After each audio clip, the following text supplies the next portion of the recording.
Good morning students and welcome back to my class. आज की class में हम वाणिज्यिक बैंकों के एक बहुत इंपॉर्टेंट कार्य के बारे में पढ़ने जा रहे हैं, दैट इज साख सृजन की प्रक्रिया। और हम साख सृजन की प्रक्रिया के बारे में पढ़ते क्यों हैं, इतना इंपॉर्टेंट क्यों है? क्यों?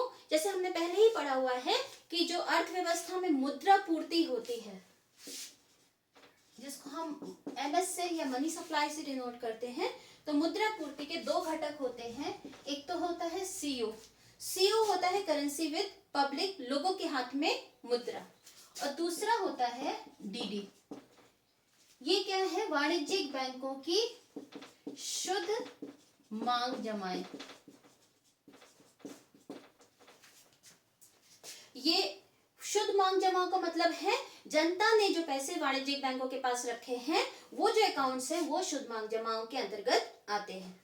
नाउ क्योंकि मनी सप्लाई बहुत इंपॉर्टेंट होता है किसी भी अर्थव्यवस्था के लिए, तो वाणिज्यिक बैंक इस डीडी पे वृद्धि करके अर्थव्यवस्था में मुद्रा पूर्ति में वृद्धि करते हैं। और ये बहुत आवश्यक है किसी भी अर्थव्यवस्था में मुद्रा पूर्ति को एक निश्चित या डिजायर्ड लेवल पे रखना। क्यों इतना इंपॉर्टेंट होता है? क्योंकि अगर हमारी मनी सप्लाई इंक्रीज हो रही है, मुद्रा पूर्ति में वृद्धि हो रही है, तो मुद्रा किस चीज का काम करती है? विनिमय के माध्यम का कार्य करती है, मीडियम ऑफ एक्सचेंज का काम करती है। जब हमारे पास जो ज्यादा मुद्रा होगी तो हमारे जो खरीदने की शक्ति होगी, क्रय शक्ति जिसको कहते हैं, वो बढ़ेगी। जब हमारे हाथ में पैसे ज्यादा आएंगे, हमारी क्रय शक्ति बढ़ेगी, तो हम क्या करेंगे? वस्तुओं सेवाओं की मांग बढ़ाएंगे। तो मनी सप्लाई बढ़ती है तो उससे हमारी क्रय शक्ति, जिसको इंग्लिश में परचेजिंग पावर कहेंगे, वो बढ़ेगी। परचेजिंग पावर बढ़ेगी तो हम वस्तुओं और सेवाओं की मांग अधिक करेंगे। जब मांग अधिक होगी तो उत्पादक उत्पादन में वृद्धि करेंगे, और जब उत्पादन अधिक बढ़ेगा तो देश की जो सकल घरेलू उत्पाद, जो जीडीपी होती है, उस जीडीपी में वृद्धि होगी। और जीडीपी किसी भी देश की अर्थव्यवस्था की स्ट्रेंथ को बताती है, इसीलिए बहुत इंपॉर्टेंट है कि जीडीपी में इंक्रीज हो। तो इसीलिए मनी सप्लाई को एक डिजायर्ड लेवल पे रखना आवश्यक है। और डिजायर्ड लेवल का मतलब है कि जितनी आवश्यकता है उस लेवल पर ही रखना है, ना उस लेवल से ऊपर, ना उस लेवल से नीचे। क्यों? क्योंकि जब मनी सप्लाई कम हो जाता है तो उसका मतलब क्या होगा? हमारे पास पैसा कम है तो हम कम वस्तुओं को खरीदेंगे, मांग कम हो जाएगी। मांग कम होगी तो उत्पादन कम होगा और जीडीपी में कमी होगी, जो देश के लिए अच्छा नहीं है। उसी तरीके से अगर मनी सप्लाई ज्यादा हो गई, जितना हमारी प्रोडक्टिव कैपेसिटी है या उत्पादन की क्षमता है, उससे अधिक मनी सप्लाई हो गई, इन दैट केस उत्पादन उस लेवल का नहीं कर पाएंगे और देश में महंगाई बढ़ जाएगी। मनी सप्लाई ज्यादा हो गई, हम मांग ज्यादा कर रहे हैं, पूर्ति कम हुई, तो ऐसी स्थिति में महंगाई बढ़ेगी। तो ये बहुत आवश्यक है कि मनी सप्लाई को डिजायर्ड लेवल पर रखा जाए, और इसके लिए आरबीआई और देश की सरकार दोनों निरंतर इस पर ध्यान रखती है। नाउ मनी सप्लाई को डिजायर्ड लेवल पे रखने के लिए एक बहुत महत्वपूर्ण भूमिका निभाई जाती है देश के वाणिज्यिक बैंकों के द्वारा, जब वो मांग जमाओ में वृद्धि करते हैं। सबसे पहले हम डिस्कस करते हैं क्रेडिट क्रिएशन या साख सृजन की प्रक्रिया को डिस्कस करने से पहले हम देखते हैं वाणिज्यिक बैंक क्या होते हैं। तो वाणिज्यिक बैंक एक वो संस्थाएं होती हैं जो प्रॉफिट या लाभ कमाने के उद्देश्य से दो बेसिक फंक्शन करती हैं। उनका बेसिक कार्य होता है एक्सेप्टिंग डिपॉजिट, यानी कि वो मांग को, जमाओं को स्वीकार करते हैं, और दूसरा कार्य होता है लोन देना या ऋण देना। और ये ऋण जो देते हैं उसी से हमारा क्रेडिट क्रिएशन होता है और अर्थव्यवस्था में मुद्रा पूर्ति में वृद्धि होती है। तो सबसे पहले हम देखते हैं वाणिज्यिक बैंकों के जो डेफिनेशन से हमने देखा कि वाणिज्यिक बैंक क्या कार्य करती है, किस लिए कार्य करती है। तो उद्देश्य क्या होता है? लाभ कमाने के लिए वाणिज्यिक बैंक कार्य करते हैं। और लाभ कैसे कमाते हैं? वो दो काम करते हैं। पहला काम है जमाएं स्वीकार करना, और दूसरा काम है ऋण देना। जब वाणिज्यिक बैंक जमाएं स्वीकार करते हैं, जमाएं स्वीकार करना मतलब हम और आप जो अपना पैसा जाके अकाउंट में बैंक में जमा करते हैं, उसे जमाएं स्वीकार करना कहते हैं। ना ये जमाएं क्या होती है? इस पर जो हमने पैसा जमा किया है, बैंक इस पर ब्याज देता है। दूसरी ओर जो हमने पैसा डिपॉजिट किया है, इस पैसे का प्रयोग करके बैंक ऋण देता है और उस ऋण पर ब्याज लेता है। और ये जो ब्याज लेता है वो ब्याज देने से अधिक होता है। दैट मीन्स अगर बैंक हमें ऋण दे रहा है तो उस पे जो ब्याज लेगा, ब्याज की दर बहुत ज्यादा होगी। दूसरी ओर जो अकाउंट्स पर हमें ब्याज दे रहा है उसकी दर बहुत कम होगी, और इन दोनों के बीच का जो अंतर होता है ये बैंक की इनकम या बैंक की आय होता है, और इसी आय के आधार पर बैंक लाभ कमाते हैं। तो सबसे पहले हम देखते हैं किस प्रकार की जमाएं बैंक स्वीकार करता है। बैंक 3 प्रकार की जमाएं स्वीकार करता है। पहला है चालू खाता जमा। चालू खाता जमाएं ज्यादातर बिजनेस जो ऑर्गेनाइजेशंस होती है उनके द्वारा खोला जाता है। तो अगर करंट अकाउंट खोलते हैं तो ज्यादातर ये बिजनेस या फर्मों के द्वारा खोला जाता है।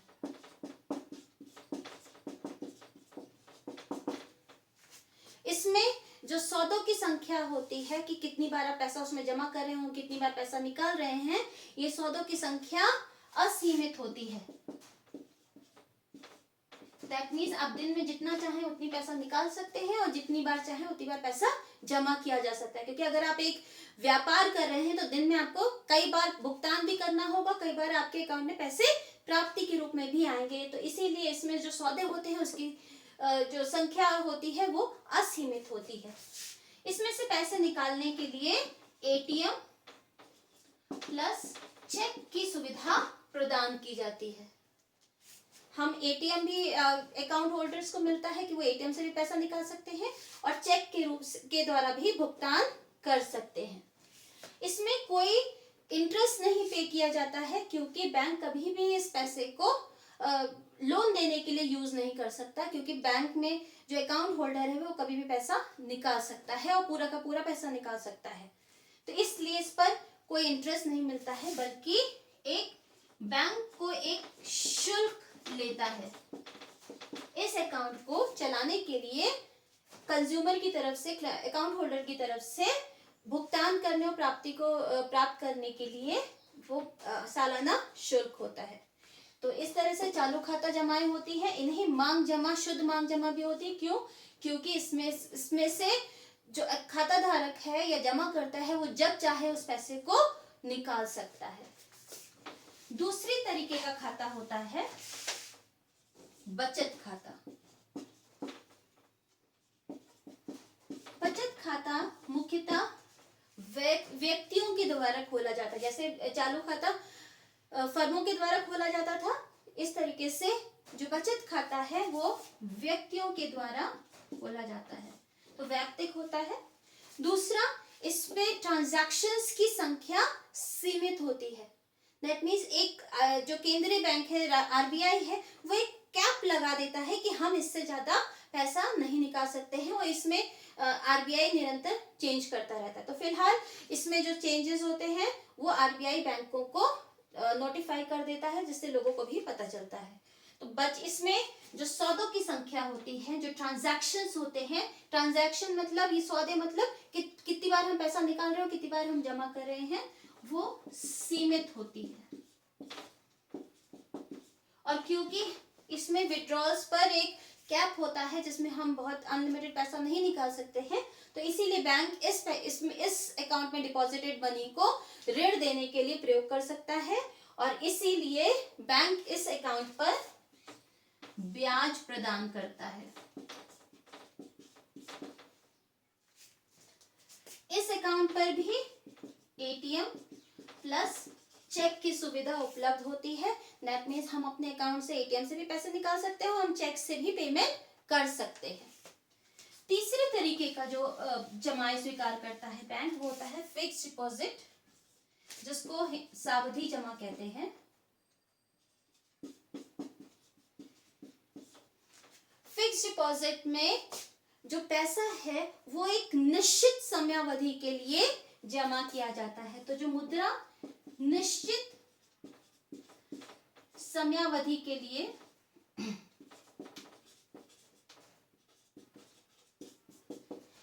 जमा की जाती है। इसमें जो सौदों की संख्या है सिर्फ 2 होते हैं, तो इसमें जो सौदे होते हैं वो सिर्फ 2 होते हैं। दैट मीन्स एक बार हमने अकाउंट में पैसा जमा किया फिक्स डिपॉजिट में, दूसरी बार जब वो मैच्योर होगा तो उसमें निकालना। सपोज कीजिए मेरे पास 10,000 रुपए हैं, मैंने उसको अकाउंट अब फिक्स डिपॉजिट ले लिया है 1 साल के लिए, तो 1 साल के लिए मैं उस पैसे को यूज नहीं कर पाऊंगी, बैंक से निकाल नहीं पाऊंगी। मैं उसके अगेंस्ट लोन भले ही ले सकती हूँ बैंक से, या फिर फिक्स डिपॉजिट को तोड़वा सकती हूँ, तो मुझे थोड़ी पेनल्टी देनी पड़ेगी, लेकिन हम उसमें बिना पेनल्टी दिए या वैसे हम पैसे नहीं निकलवा सकते हैं। इस अकाउंट में सिर्फ 2 ही सौदे होते हैं, क्योंकि इसमें ज्यादा ट्रांजैक्शंस नहीं होते, इसलिए एटीएम प्लस चेक नहीं होता है। दैट मीन्स ये दोनों चीजें इस अकाउंट पर इश्यू नहीं की जा सकती हैं, क्योंकि आपको हमेशा पैसा निकालने की परमिशन नहीं होती है, क्योंकि इसमें पैसा एक लंबी समयावधि के लिए ब्लॉक हो जाता है।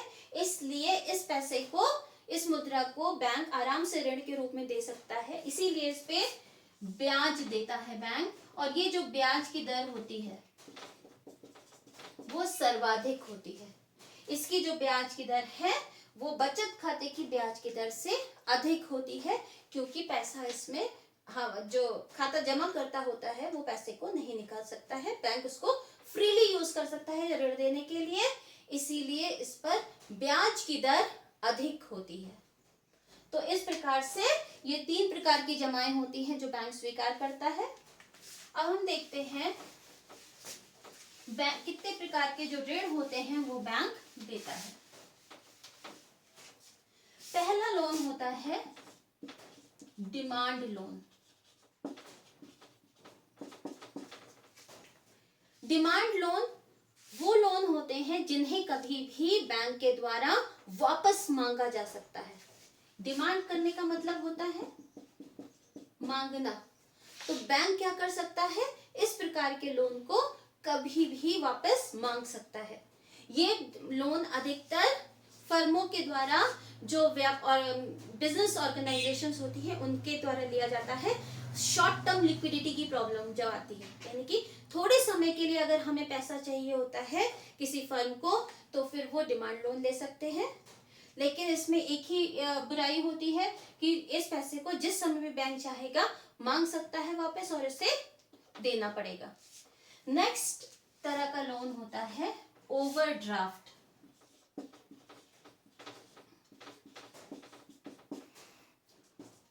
ओवरड्राफ्ट का मतलब है कि ये सिर्फ चालू खाते में खोला जाता है।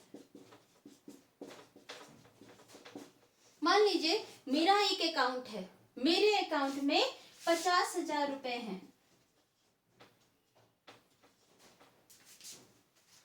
बैंक ने मुझे 1 लाख की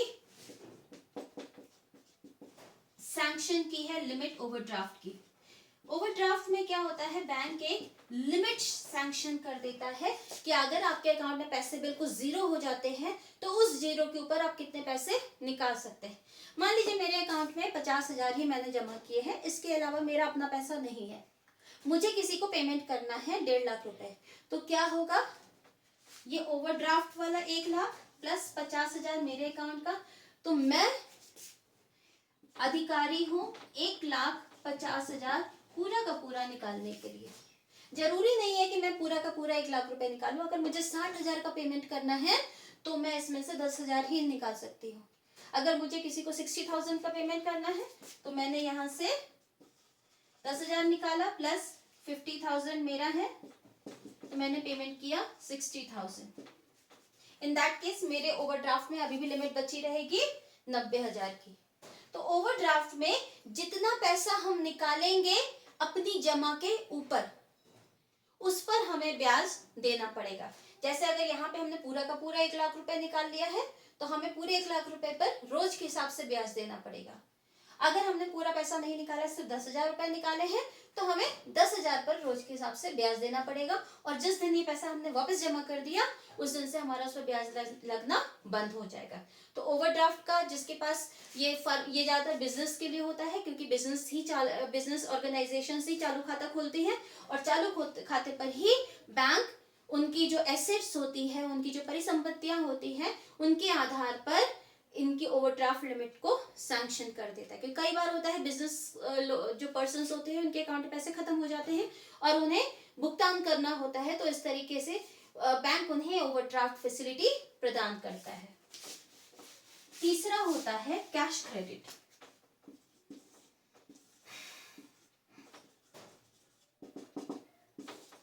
कैश क्रेडिट भी बिजनेस एंटिटीज के लिए ही होता है, जो बिजनेस ऑर्गेनाइजेशंस में जिनको लोन की आवश्यकता पड़ती है शॉर्ट टर्म के लिए, वो कैश क्रेडिट लेते हैं। इसके अंतर्गत बैंक क्या करता है, एक cash credit account, loan account खोल देता है और उस अकाउंट में पैसा डाल देता है।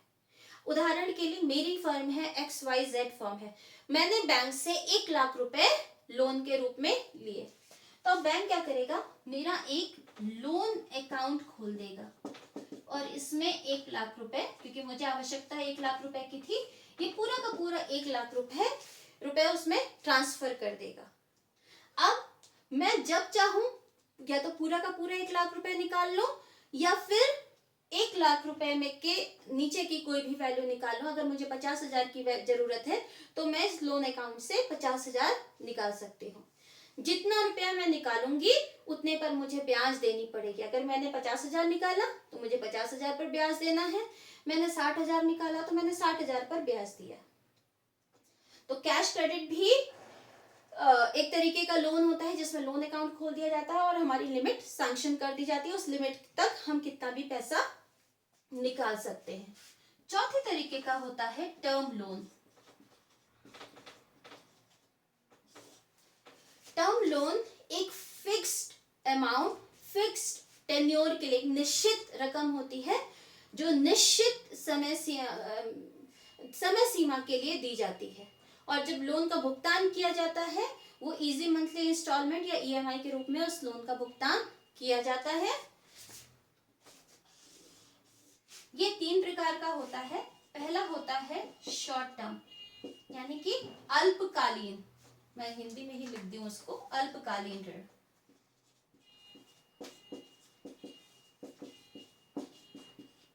इसकी अवधि 12 महीने से 18 महीने के बीच में होती है। तो अल्पकालीन ऋण भी टर्म लोन होते हैं जो 12 महीने से 18 महीने के अवधि के बीच में होते हैं। इसके अलावा मध्यकाल के लिए इंटरमीडिएट लोन्स भी होते हैं, मीडिएट टर्म लोन्स होते हैं। इसकी अवधि 3 वर्ष से 5 वर्ष के बीच में होती है। तीसरे तरीके के लोन्स होते हैं दीर्घकालीन लोन। दीर्घकालीन ऋण, इसकी अवधि बहुत लंबे समय तक के लिए हो सकती है, 25 से 30 वर्ष के लिए भी होती है। जैसे अगर हमने मकान लिया तो हाउस लोन हम 25 से 30 वर्ष तक का भी ले सकते हैं।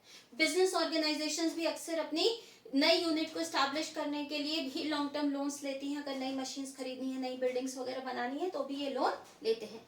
दीर्घकालीन लोन अधिकतर सिक्योर्ड होता है। सिक्योर्ड का मतलब इसके अगेंस्ट कुछ न कुछ चीज बैंक के पास गिरवी होती है, कोलैटरल कुछ न बैंक के पास होता है। जैसे अगर मैंने एक मकान खरीदा और मैंने लोन 25 साल के लिए लोन लिया बैंक से, तो उस 25 साल की अवधि, जब तक मैं पूरा लोन अमाउंट रिपे नहीं कर दूंगी, तब तक के लिए जो मेरा घर होगा वो बैंक के पास एज अ कोलैटरल या गिरवी की हुई वस्तु के रूप में बैंक के पास रहेगा। अल्पकालीन और मध्यकालीन जो टर्म लोन्स होते हैं, अल्पकालीन और इंटरमीडिएट टर्म लोन्स, ये दोनों टर्म लोन्स सिक्योर्ड भी हो सकते हैं। दैट मीन्स इसके अगेंस्ट कोई चीज गिरवी भी रखी जा सकती है, और अनसिक्योर्ड भी होते हैं। जैसे पर्सनल लोन होता है, वो अनसिक्योर्ड होता है, उसके अगेंस्ट कोई भी चीज रखी नहीं जाती। अगर मैंने पर्सनल लोन 5 साल के लिए लिया है 5 लाख का, तो मैंने कोई चीज बैंक के पास गिरवी नहीं रखी, वो अनसिक्योर्ड लोन हुआ। मान लीजिए मैंने 5 साल का लोन लिया है एक कार खरीदने के लिए, तो जब तक मैंने वो लोन का रिपेमेंट नहीं करना तब तक वो कार बैंक के पास गिरवी होगी। तो ये थे कितने प्रकार के ऋण होते हैं जो बैंक्स प्रदान करते हैं।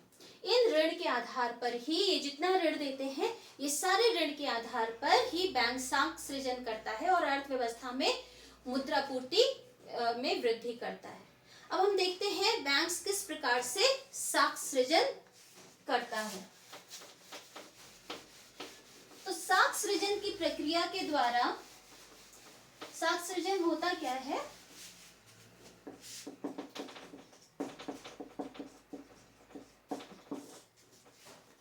साख सृजन की प्रक्रिया के द्वारा आरंभिक मांग जमाओं के आधार पर बैंक्स जो डिमांड डिपॉजिट्स में कई गुना वृद्धि करते हैं। और बैंक्स कैसे करते हैं डिमांड डिपॉजिट्स में वृद्धि? क्या हुआ, सबसे पहले हमने अपने अकाउंट में पैसे जमा किए, बैंक ने वो पैसे लोन के रूप में दे दिए, और इस प्रकार से फिर वो लोन के रूप जब किसी और को वो पैसा भुगतान होगा वो कहीं और बैंक में जमा करेगा और वो बैंक उसको लोन के रूप में देगा। तो ये पैसा इस तरीके से मल्टीप्लाई होता जाता है।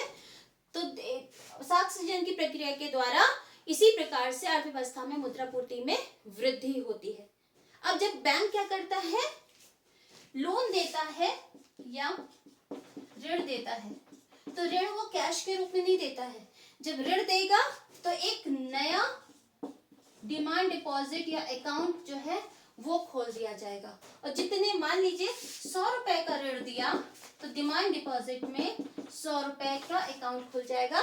तो जितना अमाउंट का लोन दिया गया है उतनी ही इक्विवेलेंट वैल्यू की बैंक डिपॉजिट्स में वृद्धि होगी। तो इसीलिए साख सृजन की जो प्रक्रिया होती है उसके द्वारा बैंक आरंभिक मांग जमाओं के आधार पर मुद्रापूर्ति में वृद्धि करते हैं। अब हम देखते हैं कौन से फैक्टर्स होते हैं जिस पर ये साख सृजन की प्रक्रिया निर्भर करती है, कौन से कारक होते हैं जिन पर साख सृजन की प्रक्रिया निर्भर करती है। पहला होता है आरंभिक नगद जमा। ये नगद जमा हम कैश और चेक दोनों के रूप में कर सकते हैं। अगर हमने पैसा बैंक के पास जमा किया तो बैंक क्या करेगा, इस जो हमने नकद जमा किया है इस नकद जमा को वो ऋण के रूप में दे देगा, किसी ना किसी को वो ऋण के रूप में इस मुद्रा को दे देगा।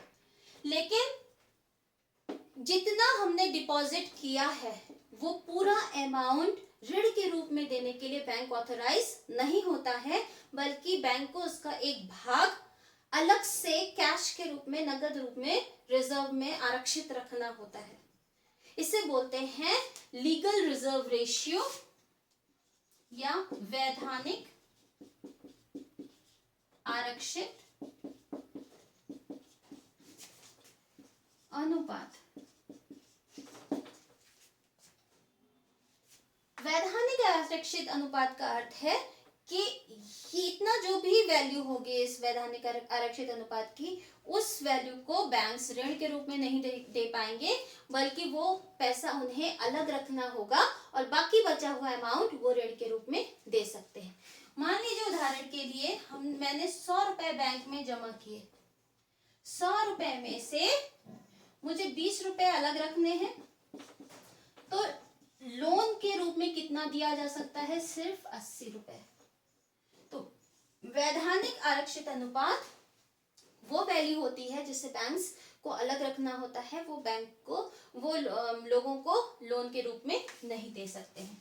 हमारे देश में वैधानिक आरक्षित अनुपात के अंतर्गत दो चीजें आती हैं। पहला है नगद आरक्षित अनुपात, इसको इंग्लिश में बोलते हैं क्योंकि आप हर जगह इसका इंग्लिश वैल्यू ही देखेंगे, एक रिजर्व रेशियो CRR। अगर आप रिजर्व बैंक की वेबसाइट पर जाएंगे तो आपको CRR लिखा हुआ मिलेगा, नगद आरक्षित अनुपात नहीं होगा।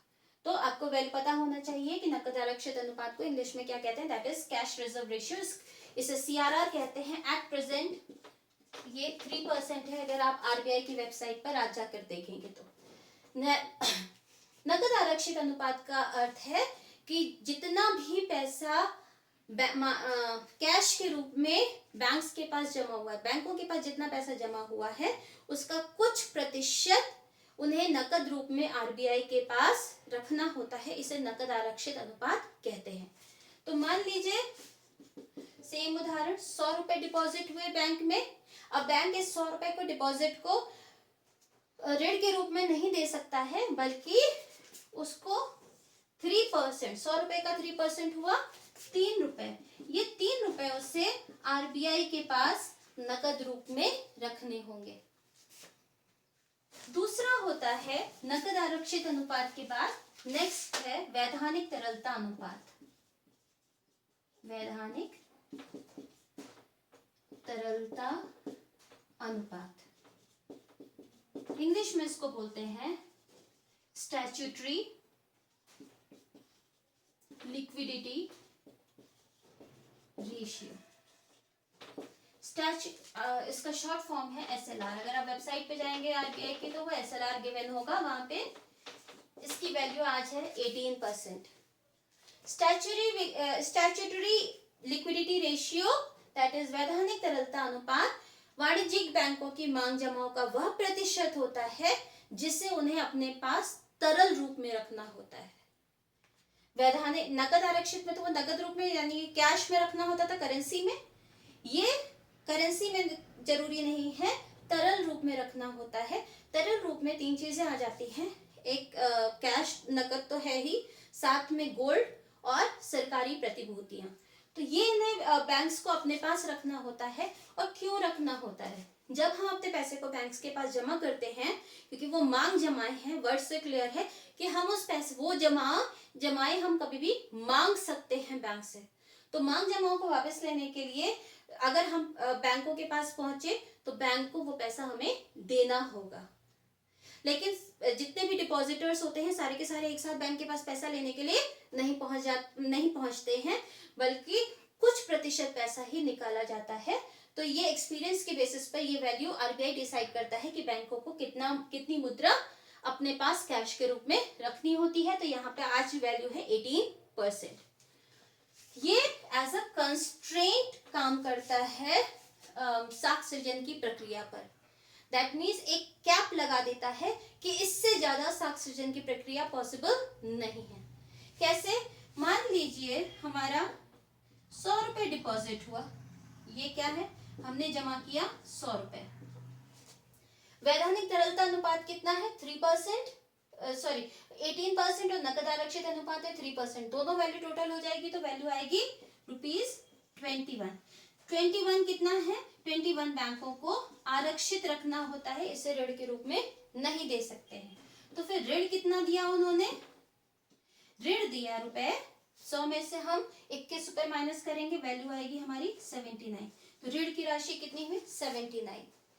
तो इसका क्या अर्थ है? इस पर एक लिमिट रख दी है कि हाँ, इस लिमिट से ज्यादा लोन नहीं हो सकता। पूरा का पूरा 100 रुपए बैंक्स नहीं दे सकते। अगर ये आरक्षित अनुपात बढ़ा दिया जाए, मान लीजिए ये बढ़कर हो गया है 30% हो गया, 30 हो गया। अब क्या होगा?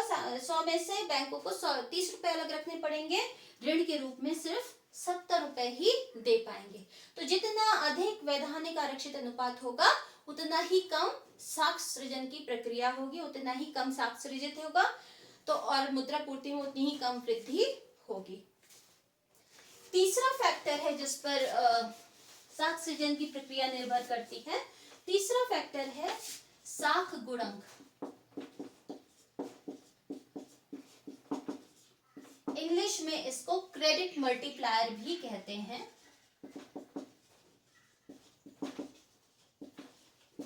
क्रेडिट मल्टीप्लायर ये डिसाइड करता है कि जो हमने आरंभिक मांग जमाए हैं बैंकों के पास, उसके आधार पर अर्थव्यवस्था में मुद्रा पूर्ति में कितनी वृद्धि होगी। दैट मीन्स अगर 1000 रुपए अर्थव्यवस्था में जमा हुए हैं बैंकों के पास, तो उसके आधार पर बैंक कितनी ज्यादा मांग जमाओं क्रिएट कर सकते हैं। इसे ये किससे निर्धारित होगा, ये साख गुणक से निर्धारित होगा। इसका फॉर्मूला है 1/LRR। LRR और कुछ नहीं है, वैधानिक, इसको हम लिख देते हैं, ये LRR है, वैधानिक आरक्षित अनुपात को हम LRR, लिक्विडिटी रिजर्व रेशियो को बोलते हैं, सॉरी लीगल रिजर्व रेशियो कहते हैं इसे। अब हम देखते हैं कैसे कैसे काम करता है ये। कुल मुद्रा पूर्ति अर्थव्यवस्था में क्या कैसे होती है, CU प्लस DD। CU तो निश्चित होता है कितने नोट प्रिंट किए गए हैं RBI के द्वारा और गवर्नमेंट के द्वारा। DD क्या है, कुल मांग जमाएं। अब हम देखते हैं DD कैसे कैलकुलेट होता है, कुल मांग जमाएं। अब कुल मांग जमाओं में क्या आता है, कुल मांग जमाओं के अगर हमें DD की वैल्यू कैलकुलेट करनी है तो उसका फॉर्मूला है साख गुणक इंटू, कुल मुद्रा पूर्ति रब कर देती हूँ, कुल मांग जमाओं का फॉर्मूला है साख गुणक इंटू आरंभिक नकद जमा।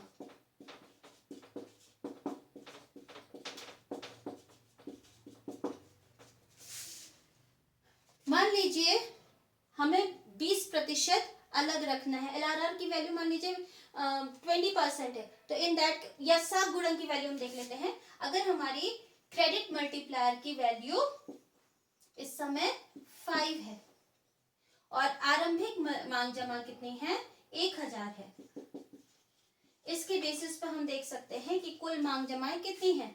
साख गुणक की वैल्यू हमने अज्यूम की है 5 है, आरंभिक नकद जमा हमने 1000 लिया है, तो इसके बेसिस पर कुल मांग जमाएं कैसे होंगी, 5 × 1000 इज इक्वल टू 5000। तो दैट मीन्स अगर अर्थव्यवस्था में या बैंकिंग सिस्टम में 1000 रुपए जमा हुए नकद रूप में, तो उसके आधार पर साख सृजन की प्रक्रिया के द्वारा बैंक 5000 रुपए की मांग जमाएं क्रिएट कर सकते हैं। अब हमने 3 चीज देखी जिन पर निर्भर करती है साख सृजन की प्रक्रिया। पहला आरंभिक मांग जमा, दूसरा है लीगल रिजर्व रेशियो और तीसरा है साख गुणक। अब हम इस प्रक्रिया को एक टेबल या न्यूमेरिकल एग्जाम्पल की सहायता से देख सकते हैं। सबसे पहले हम एक अज्यूम कर लेते हैं कि हमारा LRR की वैल्यू है 20%, वैसे तो 21% है 3 + 18, बट कैलकुलेशन को इजी बनाने के लिए हम उसको 20% अज्यूम कर लेते हैं टेबल बनाने के लिए। और आरंभिक नकद जमा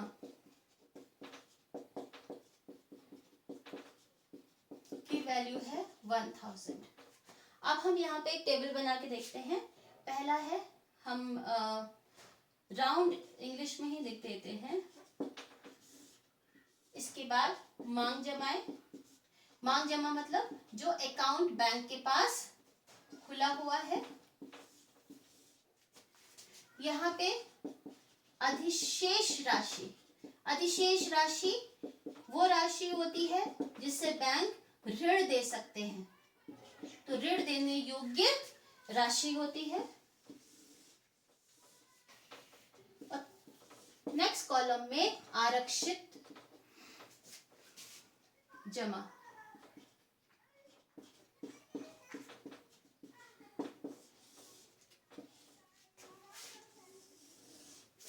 अब हम इसी को उदाहरण की सहायता से देखते हैं, एक न्यूमेरिकल एग्जांपल। मान लीजिए राउंड 1 में बैंक में 1000 रुपए जमा किए गए। ये जो 1000 रुपए नकद रूप में जमा किए गए हैं, इसको प्राथमिक जमा बोलते हैं या प्राइमरी डिपॉजिट बोलते हैं। ये क्या है, प्राइमरी डिपॉजिट। इस 1000 के आधार पर ये 1000 रुपए बैंक क्या कर सकते हैं, ऋण के रूप में वो देना चाहेंगे। उसे अपने पास नहीं रखना है, क्यों, क्योंकि इस पर तो ब्याज भी देना और इसी से उनको इनकम भी अर्न करनी है, तो वो ऋण के रूप में देंगे। लेकिन बैंक पूरा अमाउंट को ऋण के रूप में नहीं दे सकते हैं, कुछ उन्हें अलग से आरक्षित रखना होगा। यहाँ पे 20% लिया तो 1000 को 20% हो गया 200 रुपए। तो बैंक इस 200 रुपए को ऋण के रूप में नहीं दे पाएगा। बाकी बचा हुआ 1000 minus 200 is equal to rupees 800 इनके पास अधिशेष राशि है या ऋण देने योग्य राशि है जिसे वे ऋण के रूप में देंगे। क्योंकि ऋण कभी भी कैश में नहीं दिया जाएगा, ऋण के अगेंस्ट एक लोन अकाउंट खोल के ऋण दिया जाता है। तो जितनी वैल्यू ऋण की हुई उतनी ही वैल्यू का एक नया अकाउंट, नया मांग जमा क्रिएट हो जाएगी। तो यहाँ पे मांग जमा में उतनी वृद्धि हुई। अब 800 रुपए बैंकिंग सिस्टम के पास है। अब इसके आधार पर बैंक फिर से ऋण दे सकता है, लेकिन क्या बचाना है, 20% बचाना है और 80% देना है। तो 80% में वैल्यू क्या आ गई, 640 और 160 बैंकों ने बचा लिया। तो 800 का 20% 160 अलग रखा कैश रिजर्व के रूप में, 640 लोन के रूप में दिया। अब अगले चक्र में राउंड 3 में ये क्या हुआ, 640 बैंक मांग जमा में कन्वर्ट हो गए। इसका 20% दैट इज रुपीज 128 बैंकों को कैश के रूप में रखना है और 512 रुपए वो लोन के रूप में दे सकते हैं। ये जो द्वितीय, सेकेंड राउंड और थर्ड राउंड में हुआ है या आगे के राउंड्स जो होंगे, ये होती हैं द्वितीय जमाएं, या ये वास्तव में प्राथमिक जमा नहीं है। प्राथमिक जमा जो इनिशियल कैश डिपॉजिट हुआ वो है। ये होती है द्वितीय जमाएं जो लोन के द्वारा ये जमाएं क्रिएट की जाती हैं। तो ये हमारी सेकेंडरी डिपॉजिट्स हो गई। इंग्लिश में इनको डेरिवेटिव डिपॉजिट्स भी बोलते हैं। ये जो धीरे धीरे अधिशेष राशि को ऋण के रूप में जो देने की जो प्रक्रिया है, ये निरंतर चलती रहेगी और ये प्रक्रिया तब तक चलेगी जो हमारा आरक्षित जमा का जो कुल जोड़ है वो आरंभिक नकद जमा के बराबर नहीं हो जाए। तो आरंभिक नकद जमा हमारी 1000 थी, तो ये प्रक्रिया तब तक चलती रहेगी जब तक आरक्षित कोष का जो कुल जोड़ है वो 1000 नहीं हो जाए। अब हम यहाँ पे टोटल वैल्यू, कुल वैल्यू जो है यहाँ पे कैलकुलेट करेंगे। कैसे कैलकुलेट करेंगे, मनी मल्टीप्लायर की सहायता से। तो हमने देखा था साख गुणक का फॉर्मूला क्या था, 1/LRR। LRR हमने कितना लिया है, 20% लिया है। तो फिर साख गुणक की वैल्यू कितनी होगी, 1/20%। अब क्योंकि परसेंट में दिया है तो फिर ये हम 100 से डिवाइड करेंगे।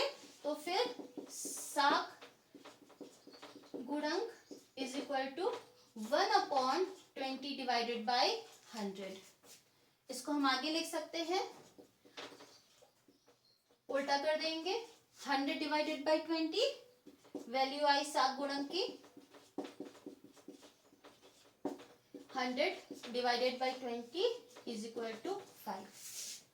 अब हमें कुल मांग जमाएं निकालनी है अर्थव्यवस्था में, तो उसका फॉर्मूला भी हमने जो थोड़ी देर पहले देखा था, कुल मांग जमा, अभी थोड़ी देर पहले देखा था, कुल मांग जमा इज इक्वल टू साख गुणक इंटू आरंभिक जमा। साख गुणक की वैल्यू हमने कैलकुलेट की 5, आरंभिक जमा 1000 है, तो हमने मल्टीप्लाई किया 1000 से। तो 5 into 1000 is equal to 5000। So total deposit जो अर्थव्यवस्था में बैंकों के पास है वो कितने हैं, रुपए 5000 के। 5000 में से 1000 तो कैश डिपॉजिट ही था। बैंकों ने कितना साख क्रिएट किया है, साख सृजित किया है, 4000 रुपए का। तो इस प्रकार से अर्थव्यवस्था में आरंभिक मांग जमा के आधार पर 5 गुना वृद्धि हुई है, कुल जमाओं में और मुद्रापूर्ति में वृद्धि हुई है। तो इस साख सृजन की प्रक्रिया को अब हम एक टेबल के द्वारा भी, एक डायग्राम के द्वारा दिखाते हैं।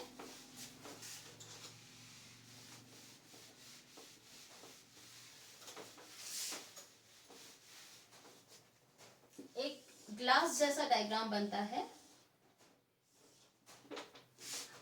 नीचे होती है उच्च शक्तिशाली मुद्रा,